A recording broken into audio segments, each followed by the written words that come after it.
प्रिय छात्रों, आज हम देखेंगे कि अभिगोपन कमीशन संबंधी लेखांकन किस प्रकार से किया जाता है। मुख्य रूप से इसे हम दो भागों में बांटते हैं। पहला है कंपनी की पुस्तकों में लेखांकन और दूसरा है अभिगोपकों की पुस्तकों में लेखांकन। तो सबसे पहले हम देखेंगे कि कंपनी की पुस्तकों में लेखांकन किस प्रकार से किया जाता है। कंपनी की दशा में कमीशन एक एक्सपेंडिचर होता है, व्यय होता है, जिसे कंपनी अपनी पुस्तकों में डेबिट करेगी।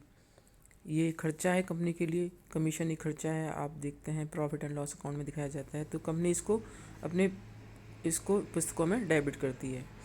और अभिगोपित अंशों के लिए आवेदन पत्र प्राप्त होने की दशा में शेष अंश अभिगोपकों को लेने होंगे और इस दशा में अभिगोपक अपना कमीशन काटकर शेष राशि कंपनी को भुगतान करेंगे।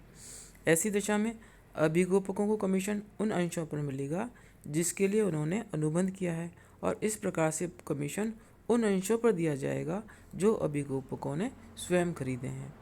फर्म अभिगोपन की स्थिति में या फर्म अभिगोपक की दशा में सुदृढ़ अभिगोपन पर कमीशन तभी दिया जाएगा जब ऐसे अंश अभिगोपित अंशों में शामिल हों। अतः इसे प्रश्न में हमें ध्यानपूर्वक देखना होगा कि ये जो सुदृढ़ अभिगोपन पर कमीशन क्योंकि देना है, तो ये अंश अभिगोपित अंशों में शामिल है या नहीं है। तो इस स्थिति में जो एंट्रीज होंगी उसमें सबसे पहले जब ड्यू होता है अंडरराइटिंग कमीशन, तो हम एंट्री करते हैं ड्यू होने पर कमीशन, क्योंकि एक्सपेंडिचर है, इसको डेबिट किया जाएगा। Underwriting commission account debit to underwriters account, underwriters account लिख दिया जाएगा अभिगोपन कमीशन दे होने पर। और अभिगोपकों को शेष अंश निर्गमित करने पर होगा underwriters account debit to equity share capital account. ये underwriters account debit to equity share capital account पर जो शेयर्स ये एंट्री ऊपर तो एंट्री है कमीशन देने पर, और जो शेष अंश हैं जो हम अंडरराइटर्स को अभिगोपित करते निर्गमित करते हैं उसके लिए एंट्री होगी underwriters account debit to equity share capital account. और तीसरी एंट्री है अभिगोपकों से शेष राशि प्राप्त होने पर, उस स्थिति में एंट्री होगी bank account debit to underwriters account. यह जो राशि प्राप्त होगी नरेशन साथ साथ लिखेंगे। फाइनल जो पेमेंट प्राप्त होगा, यदि अभिगोपकों को अनुबंध के अनुसार पूर्वाधिकार अंश या ऋण पत्र निर्गमित किए जाएं, तो इस प्रविष्टि में इक्विटी अंश पूंजी के स्थान पर पूर्वाधिकार अंश पूंजी और ऋण पत्र को क्रेडिट करेंगे। जो मैंने अभी एंट्री बताई है इक्विटी शेयर कैपिटल की जगह हम प्रेफरेंस शेयर कैपिटल लिख देंगे और डिबेंचर लिख देंगे। और यह प्रविष्टि फर्म अभिगोपन की दशा में निर्गमित अंशों को शामिल करते हुए की जाएगी, और यदि इन अंशों का निर्गमन प्रीमियम पर हो तो सिक्योरिटी प्रीमियम भी क्रेडिट करेंगे। तो तीसरी एंट्री मैंने बताई अभी आपको अभिगोपन से शेष राशि प्राप्त होने पर। यदि पहली और दूसरी प्रविष्टि के आधार पर अभिगोपकों के खाते का शेष क्रेडिट रहता है, तो यानी कि अभिगोपकों को देय कमीशन की राशि अभिगोपित अंशों पर प्राप्त राशि से अधिक है, तो ऐसी दशा में जो एंट्री होगी वो उसकी रिवर्स हो जाएगी। अभिगोपकों को पेमेंट करना होगा underwriters account debit to bank account. तीसरी राशि में अभिगोपकों से राशि प्राप्त होगी और चौथी एंट्री में अंडरराइटर्स को पे करना होगा, तो underwriters account debit to bank account. और लास्ट में जो कमीशन की राशि है उसको राइट ऑफ करने की एंट्री हो जाएगी, वो हम राइट ऑफ करते हैं रिजर्व्स में से, सिक्योरिटीज़ प्रीमियम से, या statement of profit and loss account debit कर देंगे टू अंडरराइटिंग कमीशन अकाउंट कर देंगे। अब इसका हम एक क्वेश्चन देखते हैं कि किस प्रकार से एंट्री होगी। इसमें दिया हुआ है कि 1 जनवरी 2017 को समावेलित होने वाली वाई लिमिटेड का समय सम्मेलन हुआ। उसने 10 रुपये वाले 20,000 इक्विटी अंशों का समूल्य पर निर्गमन करने हेतु आवेदन पत्र मांगते हुए एक प्रविवरण निर्गमित किया। अंशों के संपूर्ण निर्गमन हेतु ABC द्वारा निम्न प्रकार से अभिगोपन किए गए 10,000, 6,000 और C द्वारा 4,000 अंश। 16,000 अंशों के लिए आवेदन पत्र प्राप्त हुए, जिसमें से चिन्हित अंश थे 8,000, 2,840 और 4,160। हमें शुद्ध दायित्व ज्ञात करना है और आवश्यक जनरल प्रविष्टियाँ देनी है, और अभिगोपन की कमीशन की दर है 2.5%। तो इस प्रकार से हम देखिए लिखेंगे, टेबल बनाएंगे 10,000, 6,000 और ये इनका जो अनुपात है वो हम निकाल लेंगे। 10,000, 6,000 और 4,000 का अनुपात हुआ, टोटल 20,000 अंशों में 5:3:2 का अनुपात हो गया। ABC हम इस प्रकार से लिख देंगे। क्वेश्चन में दिया हुआ है कि ABC द्वारा निम्न प्रकार से अभिगोपन किया गया है, तो वो है 10,000, 6,000 और 4,000 अंश। मार्क शेयर इसमें आए हैं 8,000, 2,840 और 4,160, वो हमने माइनस कर दिए हैं। तो इस प्रकार से ये आया बैलेंस 2,000, 3,160 और 160। अब 160 जैसे कि माइनस आता है हम देखते हैं, तो 160 को हम इनके अनुपात में बांट देंगे और AB में जो अनुपात है इनका 5:3, 5:3 के अनुपात में हमने, या 10:6 के अनुपात कहेंगे, या 5:3, इसमें हमने बांट दिया 100 और 60। इस प्रकार से ये आया 1,900 और 3,100 और इसका हो गया नील। तो इसको हम माइनस करेंगे तो 1,900 आया और 3,100 आया। अब जो अनमार्क शेयर्स हैं, अनमार्क शेयर्स कितने हैं? 1,000। 1,000 को हम बांट देंगे इन दोनों के रेशो में 5:3 में।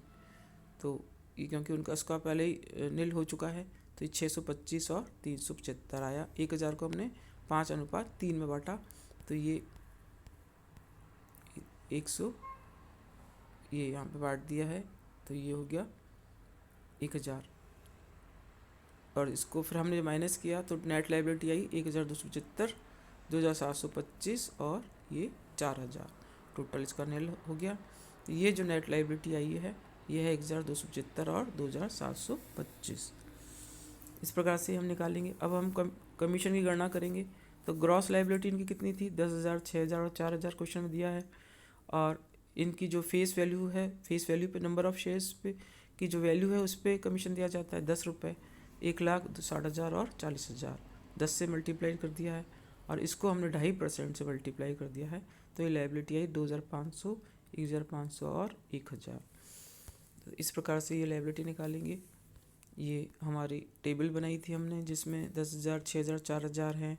क्वेश्चन में ही दिया थे अनमार्क एप्लीकेशंस कितनी हैं, वो हमने माइनस कर दी। जो एक्सेस शेयर्स हैं, इसके पास शेयर्स एक्सेस आ रहे हैं 160, क्योंकि इसकी मार्क शेयर्स हैं 4,160। तो ये एक्सेस हो गए 160, जो हम इसको ट्रांसफ़र कर देंगे दोनों को, A और B को। तो एक्सेस शेयर्स हमने ट्रांसफ़र कर दिए हैं। ये इस प्रकार से टेबल बनेगी।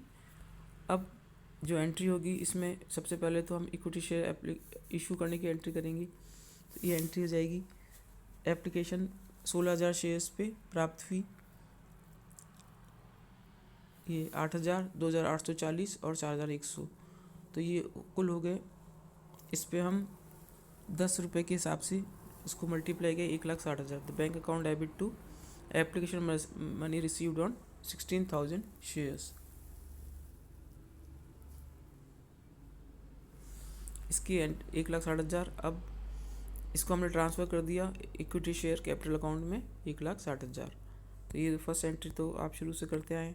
अब अंडरराइटिंग कमीशन जो हमने ऊपर निकाला है उसकी एंट्री कर देंगे। Commission account debit 5,000 total. A का 2,500, बी का 1,500 और सी का 1,000।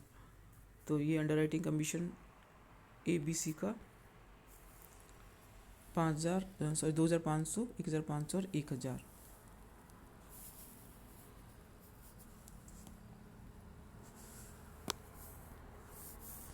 इसके बाद ये जो shares allotted to underwriters, shares allotted किए हैं, इनको नेट लायबिलिटी देखिए लास्ट वाले कॉलम 1,275 शेयर्स हैं और 2,750 जो शेयर्स इनको अलॉट किए हैं।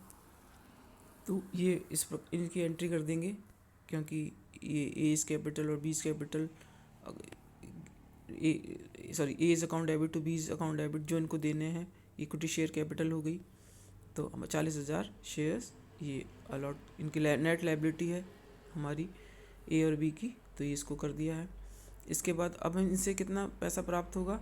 12,750 के तो इनकी लायबिलिटी है, उसमें से 2,500 इनके कमीशन के काटने के बाद 10,250 और 25,750, यानी जो A की नेट लायबिलिटी है इसका मतलब है A को कितने शेयर्स लेने हैं? 1,275 और इंटू 10 12,750 की लायबिलिटी है जो कि कंपनी को उनको पैसा देना है, जिसमें से ये 2,500 के कमीशन को काट लेंगे। तो उनको कंपनी को कितना देना है? 10,250। A को 10,250 देना है और B को देना है 25,750। और और सी को दिया जाएगा कितना, सी को देना है 1000 कमीशन, क्योंकि इसकी कोई लाइबिलिटी नहीं थी, इसको 1000 कमीशन देना है। तो ये एंट्री हो जाएगी C account debit to bank account. तो ए और बी से तो प्राप्त करना है और सी को पे करना है। इस प्रकार से हम ये एंट्रीज करते हैं, ये टेबल बनाएंगे और ये कमीशन निकालेंगे इस प्रकार, और ये हम एंट्रीज करेंगे। ये पूरा एक क्वेश्चन बन जाता है, इजी होता है, थोड़ा सा हमें ध्यान से करना होता है, फिर मुश्किल पूरा ही करेक्ट होने की संभावना होती है।